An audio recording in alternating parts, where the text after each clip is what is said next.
சின்னதா யாராவது பைக்ல போகும்போது இப்படி உரசிக்கிட்டே ரோட்ல விழுந்துட்டாங்கனாலே அப்படியே ஒரு மாதிரி அடிவயிறுல ஒரு மாதிரி கலங்குற மாதிரி இருக்கும். ஐயோ இப்படி தேய்ச்சிட்டாங்களே ஐயோ அப்படின்னு ஓடி போகணும்னு தோணும்.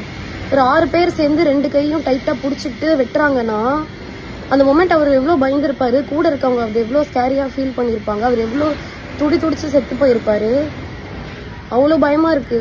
சும்மா ஒரு எலெக்ஷன் டைம்ல நான் விகடன ஷோ முடிச்சுட்டு நைட்டு வரத்துக்கு ஒரு 12:30 ஆயிடுச்சு. ஷோ நைட்டு லேட்டா தான் முடிஞ்சது.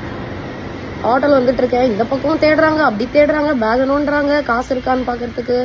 சாரிப்பா, இது வந்து செக்அப் எலெக்ஷன்னால அப்படின்றாங்க. அதுக்கு அவ்வளோ செக்அப் பண்றீங்க, நல்ல விஷயம் தான். ஆனா அதுக்கு அவ்வளோ செக்அப் பண்றீங்க. லைசன்ஸ் இருக்கான்னு கேட்டு அவ்வளோ செக்அப் பண்றீங்க. ஹெல்மெட் போடலன்னா நிக்க வச்சு அவ்வளோ செக்அப் பண்றீங்க. அங்க ஒரு 3 போலீஸ் நிக்கிறீங்க. அவர்கிட்ட போய் பேசுங்க இன்னொருத்தட்ட அனுப்பி விடுறீங்க. கொலை பண்ணவங்க மாதிரி லைன்ல நிக்க வைக்கிறீங்க அந்த இடத்துல. இது எல்லாமே ஸ்ட்ரிக்டா ஃபாலோ பண்ணணும் தான். ஆனா அதுல அவ்வளோ ஸ்ட்ரிக்டா இருக்கு. நீங்க இவ்வளவு அருவா எடுத்துட்டு வந்துட்டு 6 பேர் 2